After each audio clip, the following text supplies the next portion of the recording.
ये बात भी तय है कि जिसके पास बिहार में अपना दूध नहीं होगा उसको जोरन नहीं मिलेगा, यानी जिसके पास अपनी जाति का वोट सपोर्ट नहीं होगा उसको कोई दूसरे जाति के लोग सपोर्ट भी नहीं करेंगे, ये भी तय हो। और आपके चैनल पर मैं नाम भी लेना चाहूँगा, भाजपा को हमने एक संदेश देने का काम किया है वहाँ कि आप ये समझ रहे हैं कि हम आपके बंधुआ मजदूर हैं, आप ये समझ रहे हैं कि हमारे पास आपके अलावा कोई विकल्प नहीं है, आप हमें आपके बिहार के प्रभारी भूपेंद्र यादव जैसे लोग यहाँ आते हैं और बयानबाजी करके चले जाते हैं कि भूमिहार जाएगा कहाँ, तो आपको हम ये आईना दिखाने का काम कर रहे हैं कि यदि आप हमें अपमानित कीजिएगा तो आपके दुश्मन से हाथ मिलाकर आपको हाथ पकड़कर सत्ता से नीचे उतार देंगे। ये एक साफ है। आप गूगल खोल कर देखेंगे तो उस पर सर्च कीजिए कि बिहार में भूमिहार का दुश्मन कौन, स्पष्ट पूछिए, गूगल करके देखिए। हाँ गूगल करके देखिए, हम कह रहे हो मत, तुम्हारा यादव दिखाएगा, और पूछिए यादव का दुश्मन कौन, तुम्हारा भूमिहार दिखाएगा। कमाल। ये जानते हैं परसेप्शन कुछ सांप्रदायिक ताकतों का देन है, वामपंथी मीडिया का देन है। नमस्कार, मैं नवनीत सिन्हा, आप देख रहे हैं द रिफॉर्मर न्यूज़। अभी मैं मौजूद हूँ फारबिसगंज के ढोलबज्जा में। यहाँ हमारे साथ हैं भूमिहार ब्राह्मण एकता मंच के आशुतोष जी, और ये पूर्णिया तरफ से आ रहे थे और मधुबनी इनका जाना है, तो जानेंगे इनसे कि ये जो अभी यात्रा पर निकले हैं इनका क्या उद्देश्य है, और तमाम राजनीतिक प्रश्न भी होंगे, समझेंगे। सर स्वागत है आपका, बहुत बहुत धन्यवाद आपको और आपके तमाम दर्शकों को हमारा नमस्कार। सर आप यात्रा पर निकले हैं, अभी जैसा पता चला कि मधुबनी जा रहे हैं, क्या उद्देश्य है? हाँ, हम लोग यात्रा पर हैं, जनसंवाद यात्रा पर हैं, और अभी हम लोग भागलपुर नौगछिया, वहाँ भी बीरपुर विधानसभा के दर्जनों गांव का दौरा हुआ। उसके बाद नौगछिया क्षेत्र के गोपालपुर विधानसभा के कई गांवों का दौरा किया, वहाँ जनसंवाद किए। उसके पहले हम लोग बेगूसराय में थे और आज मधुबनी जा रहे हैं। उसी क्रम में हम लोग, चूँकि फारबिसगंज से हमारा एक पहले से लगाव रहा है, पूर्व में भी यहाँ कार्यक्रम हुए हैं और उसमें भी ढोलबज्जा से खासकर विशेष लगाव रहा है, तो यहाँ के साथियों से हमने संपर्क किया, हम उसी रास्ते से जा रहे हैं। तो हमने कहा कि आप सबों के बीच में भी कुछ समय बिताएंगे, और अभी हम लोग पहुँचे हैं। यहाँ के साथियों से भी आपसी संवाद होगा, संगठन को और कैसे मजबूत करें, कैसे सामाजिक समस्याओं से निपटा जाए, संगठन आम जनों की समस्याओं से कैसे सरोकार रखे, आम लोगों की समस्या जो संगठन से जो अपेक्षा रखते हैं कि हमें इससे सहयोग मिले, मदद मिले, या हमारे साथ कोई सुख दुख का समय हो तो संगठन खड़ा रहे, उस वक्त आप कैसे कितनी मजबूती से खड़े रहते हैं, इन तमाम चीज़ों पर अभी हम लोग चर्चा करेंगे। तो क्या ये समझा जाए कि इस जनसंवाद के माध्यम से संगठन का विस्तार भी होगा? हाँ, संगठन का विस्तार होगा, और संगठन विस्तार हम लोग विगत 10 वर्षों से करते आ रहे हैं। अभी लगभग 3-4 वर्ष पूर्व हम लोग यहाँ पे कार्यक्रम पहले भी किए हैं, और आगे भी जल्दी हम लोग यहाँ एक योजना बना रहे हैं बड़े स्तर पे कार्यक्रम की। जी, अब सवाल राजनीतिक क्षेत्र से, आपने भूमिहार ब्राह्मण एकता मंच संगठन बनाया, और हाल में जो है पार्टी राष्ट्रीय जनजन पार्टी के आप राष्ट्रीय अध्यक्ष भी हैं, तो उस जो है सामाजिक संगठन से होते हुए राजनीतिक रूप में संगठन को फिर बनाना, तो क्या मायने इसके समझा जाए कि सियासत को लेकर के क्या उद्देश्य है? नहीं, आपका सवाल जायज़ है और स्पष्ट होना चाहिए। सामाजिक संगठन जो हमने बनाया उसको आप जातिगत संगठन भी कह सकते हैं, उसको आप गैर राजनीतिक संगठन भी कह सकते हैं, और सामाजिक संगठन भी कह सकते हैं। जैसे कि तमाम जातियों का, तमाम समाजों का अलग अलग संगठन बना हुआ है, गैर राजनीतिक संगठन, जिस संगठन के बैनर तले लोग अपने अपने समाज के आर्थिक, शैक्षणिक, सामाजिक उत्थान की बात करते हैं। जैसे राजपूतों का करनी सेना है, राजपूताना महासभा है, कुशवाहा महासभा है, चंद्रवंशी सभा है, कुर्मी चेतना फ्रंट है, दलित सेना है, तमाम जातियों का संगठन बना है, साहू तेली सब जाति का। उसी प्रकार से भूमिहार ब्राह्मणों का भी एक संगठन हमने बनाया, और उस संगठन के बैनर तले यहाँ पूर्व में भी कार्यक्रम हुए हैं और आगे भी करते रहेंगे। संगठन आज भी है, लेकिन आम जनों की अपील पर, आम जनों के समाज के ही बड़े बुजुर्गों के आदेश पर हमने एक राजनीतिक दल भी बनाया। उनका कहना है कि सामाजिक एकता सही है और वो होते रहना चाहिए। समाज शैक्षणिक रूप से आगे कैसे बढ़े, आर्थिक रूप से आगे कैसे बढ़े, सामाजिक रूप से जो गलत संदेश दूसरे जाति दूसरे वर्ग के लोगों में हमारे प्रति दिया गया है उसको कैसे हम लोग ठीक करें, तो सामाजिक मजबूती कैसे बने। साथ ही साथ जो हमारी दिन प्रतिदिन राजनीतिक रूप से जो हिस्सेदारी घट रही है, चाहे वो लोकसभा में हो, विधानसभा हो, विधान पार्षद हो, उसको हम लोग कैसे मजबूत करें, कैसे हम लोग वापस उतनी संख्या बल में पहुँचे जितनी हम लोग 40 साल 45 साल पहले थे। तो आप देखे होंगे कि 2015 बिहार विधानसभा चुनाव से पहले प्रत्येक 5 वर्ष के बाद 15 से 20% की हिस्सेदारी विधानसभा में हमारी घट रही थी, विधान परिषद में भी हमारी घट रही थी। और जब से हम लोग सक्रिय हुए हैं तब से तमाम पार्टियों की नज़र हमारे समाज पर पड़ी है और 2020 में उस घटते हुए क्रम को हमने रोका है और जो 17 पर हम लोग पहुंच गए थे 54 से घटते 17 पर आ गए थे, उसको हम लोगों ने फिर रोक कर 21 पे पहुंचाया है और वापस हम लोग 54 तक पहुंचाएंगे। तब तक हम लोग चैन की सांस नहीं लेंगे। और अब आप देख रहे हैं कि पहले एक दल केवल बीजेपी की तरफ हम लोग हाथ पसारे रहते थे, उनके दरवाजे पर खड़े रहते थे, गिड़गिड़ाते रहते थे और वो हमसे केवल वोट के समय केवल वोट लेना जानते थे, वो टिकट देना नहीं जानते थे, हमारी हिस्सेदारी कम कर रहे थे। अब राजद भी अपना दरवाज़ा खोला है, कांग्रेस वाले भी दरवाज़ा खोल रहे हैं, लोजपा वाले भी खोल रहे हैं। तो अब सब लोग चाह रहे हैं, चूँकि अब हमारा समाज जगह है, अब एकत्रित हुआ, अपने अधिकार को पहचानने लगा है। तो एमएलसी में देखिए 5-5 टिकट उस पार्टी ने दिया जिससे हम लोग उम्मीद नहीं कर सकते थे। तो हमारा कहने का मतलब है कि जो हमारी हिस्सेदारी राजनीतिक रूप से विधानसभा में, विधान परिषद में, राज्यसभा में, लोकसभा में घटती जा रही थी, उसको हम लोगों ने रोका है और वापस हम लोग उसी जगह पर लाएंगे जिस जगह पर हम लोग 40-45 साल पहले थे। यानी कुल मिलाकर राजनीतिक भागीदारी और प्रतिनिधित्व को लेकर के।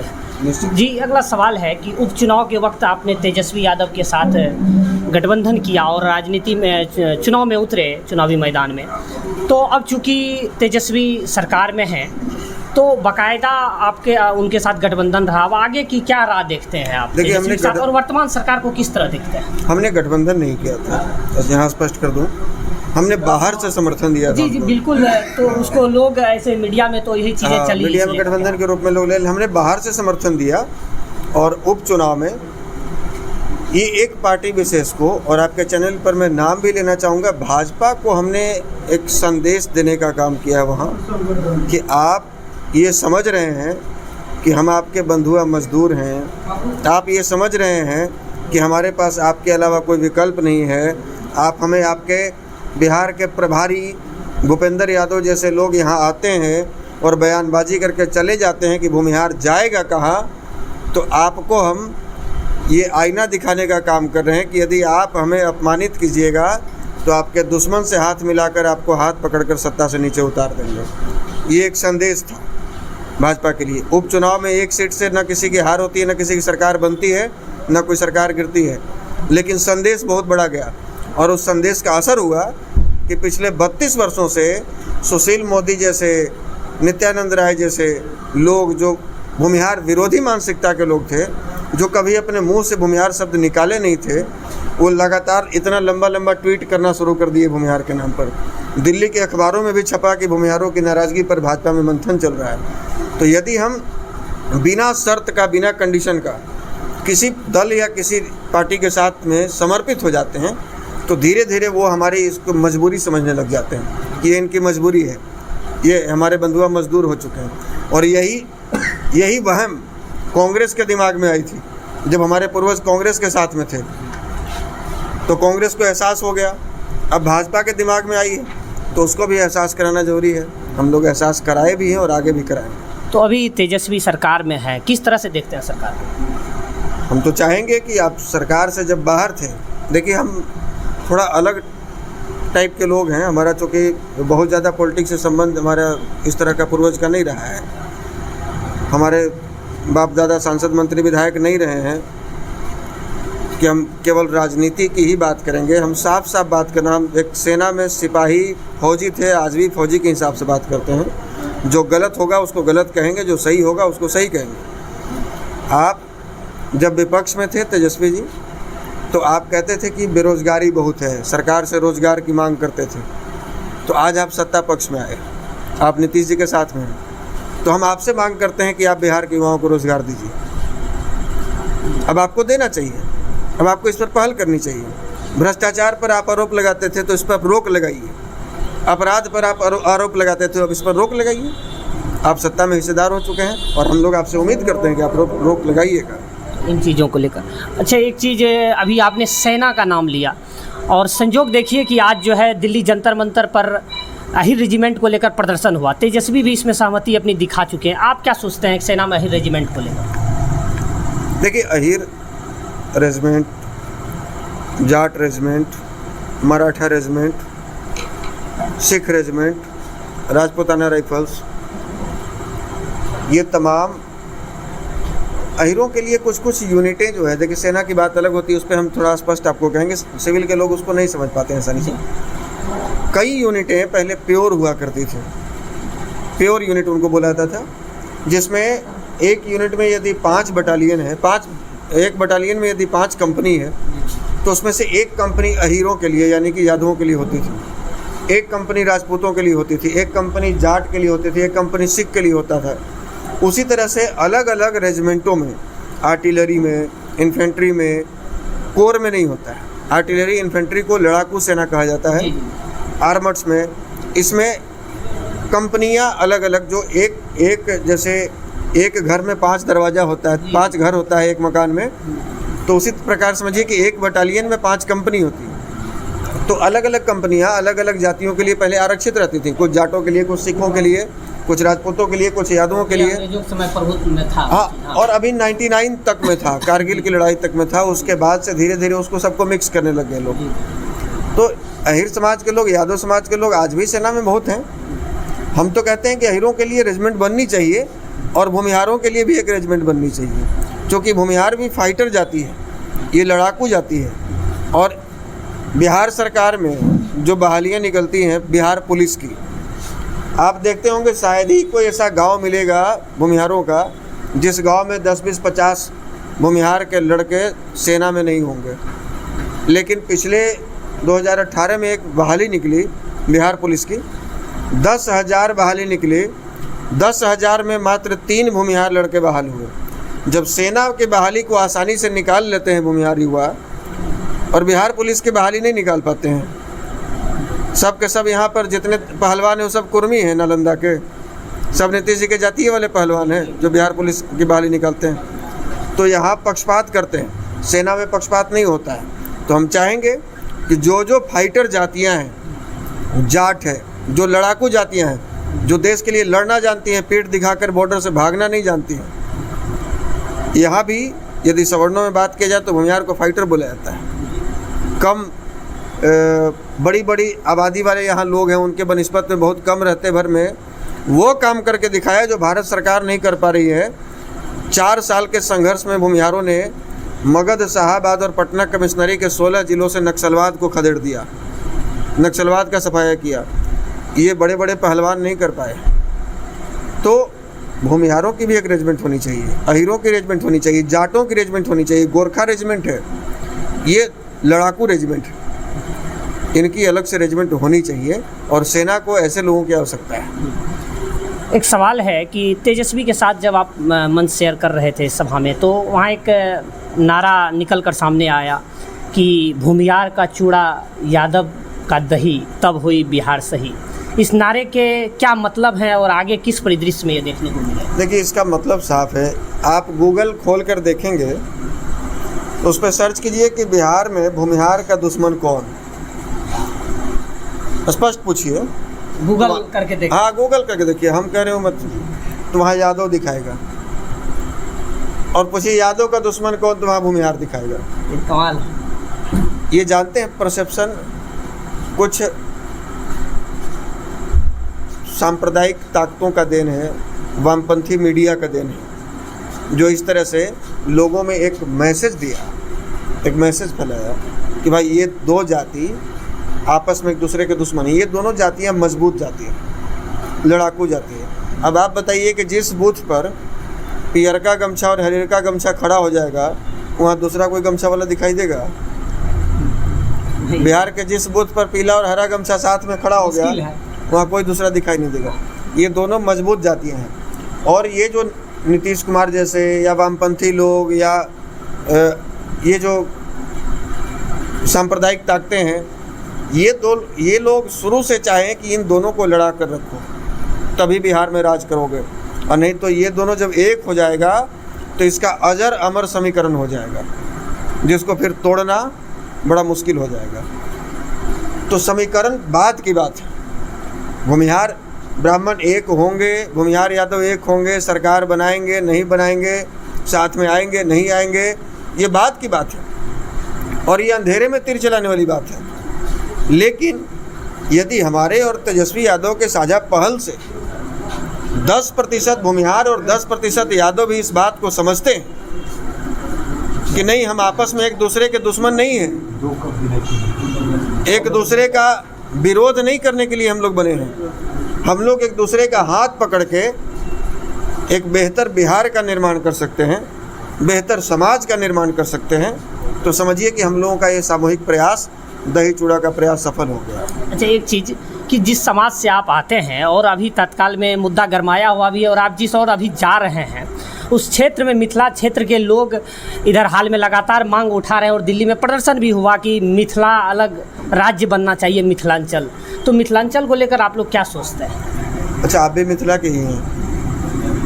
आप भी मिथिला से आते हैं? जी, मैं अररिया से हूँ। तो लोग इसको, वो लोग कहते हैं कि मिथिला का एक अंग है। आपका क्या सोचना है?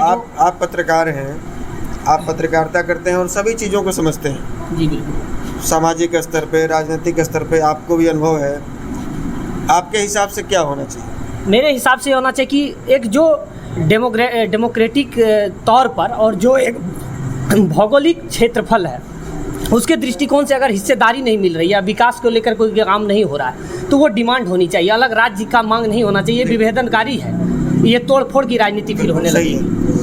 बीइंग अ बिहारी, एक बिहारी होने के नाते वो लोग कहते हैं कि बिहारी, जी सर, कि वो लोग कहते हैं कि बिहारी होना मतलब शर्म की बात है, और आप उन्हें शर्म की बात महसूस होती होगी, क्योंकि आज लालू और नीतीश ने बिहार को इस स्थिति में ला दिया कि आज शर्म की बात है।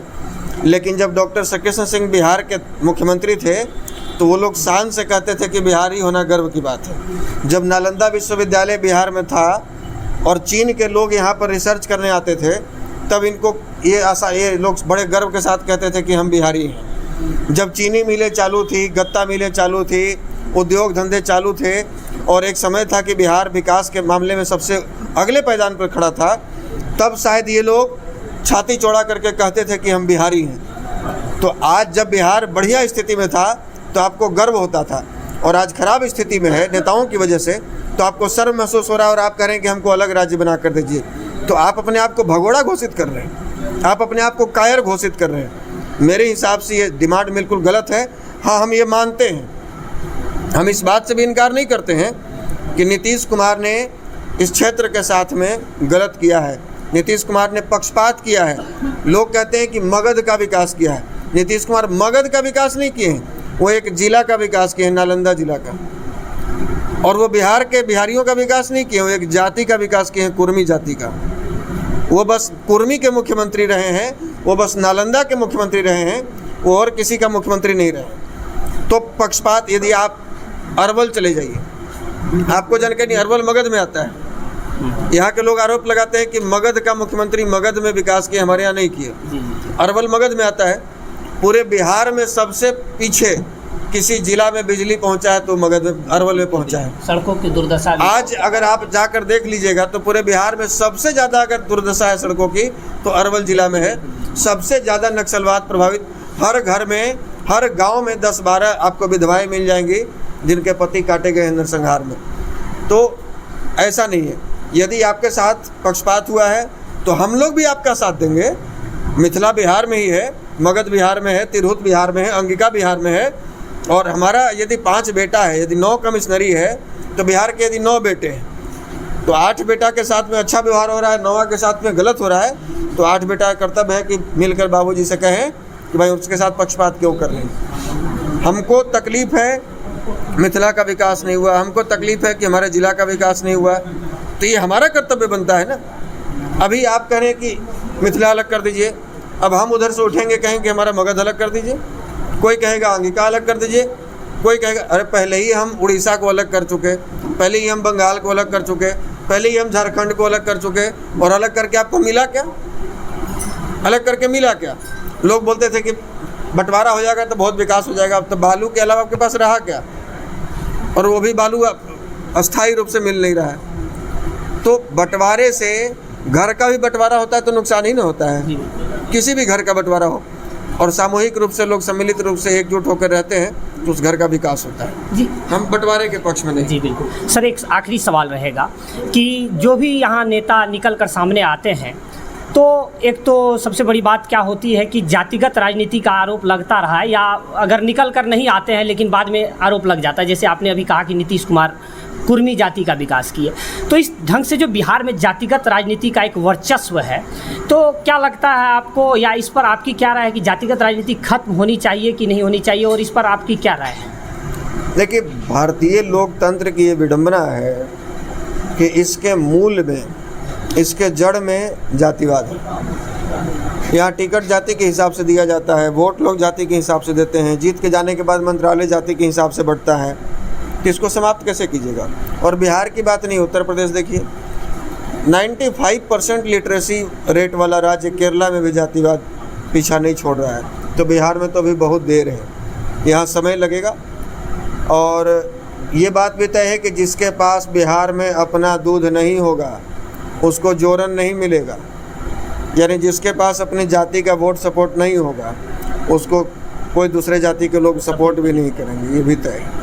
तो यहाँ की मजबूरी कह लीजिए, चाहे राजनीतिक भौगोलिक स्थिति कह लीजिए, सामाजिक स्थिति कह लीजिए, यहाँ जाति की राजनीति अभी है और अभी रहेगी। तो बहुत बहुत धन्यवाद। बहुत धन्यवाद। तो ये थे हमारे साथ भूमिहार ब्राह्मण एकता मंच के संस्थापक और राष्ट्रीय जनजन पार्टी के अध्यक्ष आशुतोष जी, जिन्होंने तमाम मुद्दों पर, राजनीतिक मुद्दे हो या अलग अलग क्षेत्र के मुद्दे, तमाम मुद्दों पर बेबाकी से अपने बात रखे। हमारी ये बातचीत जो है एक्सक्लूसिव कैसी लगी आप लोगों को ज़रूर हमारे कमेंट बॉक्स में बताएं। अच्छा लगे तो ज़्यादा से ज़्यादा शेयर करें। देखते रहिए द रिफॉर्मर न्यूज़। धन्यवाद। जय हिंद।